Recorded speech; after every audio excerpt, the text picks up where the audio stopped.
Got a rock star Keegan here, gonna show us how to do some power washing. Right. Alright, to get started, you're going to, of course, need a power washer. For today's example, we'll be using the Mighty M 4000 PSI, which weighs about 150 pounds, so you're going to want a second person to help you move it, or an awesome ramp like this one. You'll also want ladders, pivot, gas can is important too, hoses, all that good stuff. If you're power washing on the roof, you'll need to make sure you have a harness, ladder lock, etc., and a second person on the job site. You want to make sure you have gas in your power washer, which you can check on top here. Next, you'll hook up all the hoses. The gray one is your pressure hose, the orange one is your water hose. Before you can turn it on, you need to make sure that the water is running full blast. Next, you'll want to make sure to get all of the air out of the hoses. So just pull the trigger and let it spit a little.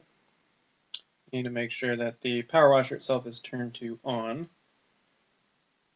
Then you'll want to turn the choke on full. Once it kicks on, you're going to move that choke to half. This lever right below it is the fuel, so you want to make sure that is on full. The lever above it is the throttle. To turn the power washer on, you're going to be pulling the cord. You might find it helpful to pull the trigger while you pull the cord to relieve the pressure. Keegan here is a beast, so he doesn't need to do that. Give it a couple of good strong pulls, and it should kick on. As soon as it kicks on, you're going to turn that choke back in half. Otherwise, the machine will just stall out and turn itself off. Now you are ready to power wash. Now you'll need to make sure you have the right tip. This black one here is for detergent. The one that's currently in the gun is the green one. This yellow one is a little more aggressive than the green.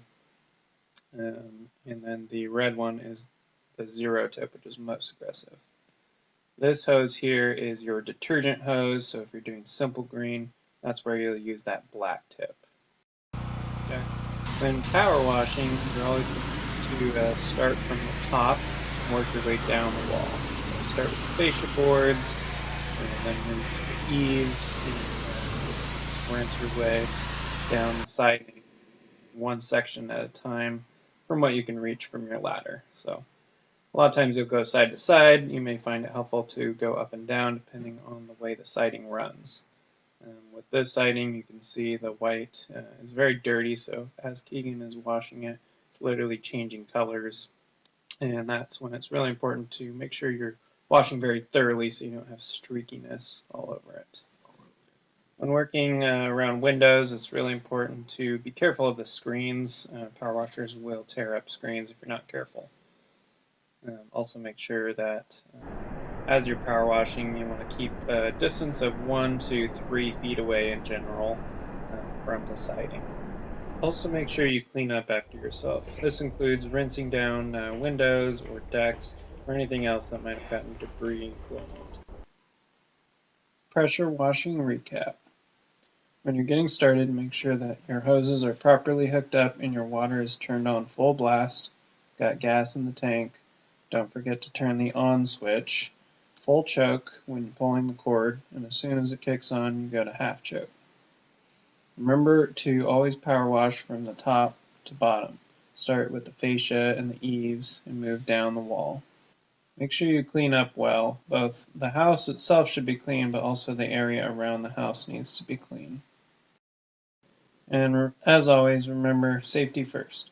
Power washing is one of the more dangerous things we do here.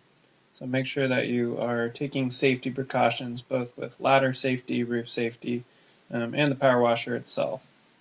Always have a second person on site for difficult ladder work or if roof work is required, and never lift the 4000 psi power washer by yourself. Use proper lifting techniques on the smaller ones to make sure that you're not going to hurt your back. Power washing is generally one of the first impressions we make on our clients in terms of actual working on site, so make sure that it's a good one.